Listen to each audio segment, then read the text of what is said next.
দুর্যোগপূর্ণ আবহাওয়ার কারণে দুর্ঘটনার ঝুঁকি এড়াতে আজও বন্ধ রয়েছে ভোলার অভ্যন্তরীণ 10টি রুটের লঞ্চ চলাচল।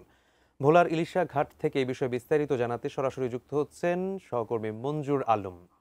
মঞ্জুর, কি অবস্থা ভোলার ইলিশা ঘাটে? আপনি কি দেখছেন যেহেতু নৌ চলাচল বন্ধ রয়েছে?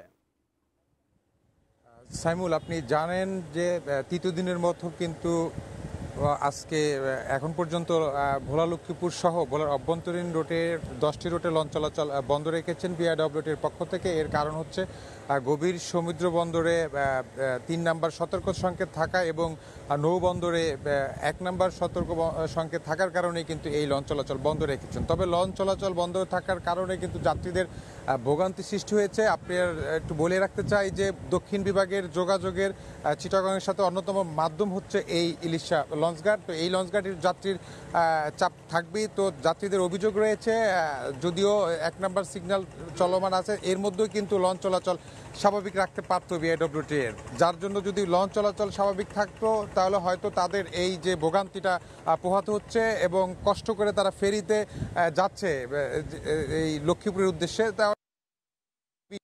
সেই ভোগান্তিতেও কিন্তু তারা রক্ষা পেত। তো সব মিলিয়ে বলা যায় যে বিআইডব্লিউটির পক্ষ থেকে মনিটরিংয়ে রেখেছেন কোস্টগার্ড, নৌ পুলিশ, সবাই কিন্তু এই ঘাটে যাতে অবৈধভাবে স্পিডবোট ট্রলার চলাচল করতে না পারে সেই বিষয়টিও নজরে রেখেছেন। তো আমার কাছে আবহাওয়া নিয়ে এই ছিল ভোলা থেকে সর্বশেষ তথ্য।